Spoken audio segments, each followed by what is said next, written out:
కృతజ్ఞతాస్తుతులు చెల్లిస్తూ ఈ గుమ్మంలో ప్రవేశించడని, ఇది యెహోవా ఏర్పాటు చేసిన దినమని, ఇది యెహోవా గుమ్మమని, నీతిమంతులు ఇందులో ప్రవేశించదని, ఇది గతస్థ గుమ్మమని, వెళ్ళిపో ద్వారం అనేక విషయాలు మీ వాక్యం ద్వారా దాస్తున్నారు. మీరు వినిపించారు.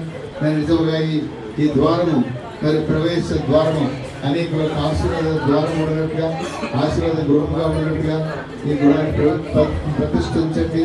పవిత్రపరుస్తున్న వాక్యం బట్టి, రక్తం బట్టి పరిశుద్ధపరిచి ఇందులోకి ప్రవేశించే ప్రతి వారు కూడా ఆశీర్వదించబడినట్టుగా, మరి దావీదు కోరుకున్నట్టుగా నిత్యము నా కుటుంబం నేను మరి నిత్యము నీ ఆశీర్వాదం ఉంది మరి దీవించబడదు కాక అని కోరుకున్నట్టుగా ఈ ద్వారం గుండా, ఈ గుమ్మం గుండా ప్రవేశించే ప్రతి వారు కూడా ఆశీర్వదించబడి రక్షణ పొంది మీ ఆశీర్వాదాలు పొంది పరలోకాన్ని వెళ్ళినట్లుగా మీరే ఈ స్థలమును, ఈ గృహాన్ని అంతటి కూడా ఆశీర్వదించమని వందనము చెల్లిస్తూ ఆరాధిస్తూ మా ప్రభు రక్షకుడు యేసుక్రీస్తు నామమున స్తుతించి ప్రార్థించి వేడుకొనుచున్నాము తండ్రి. ఆమేన్.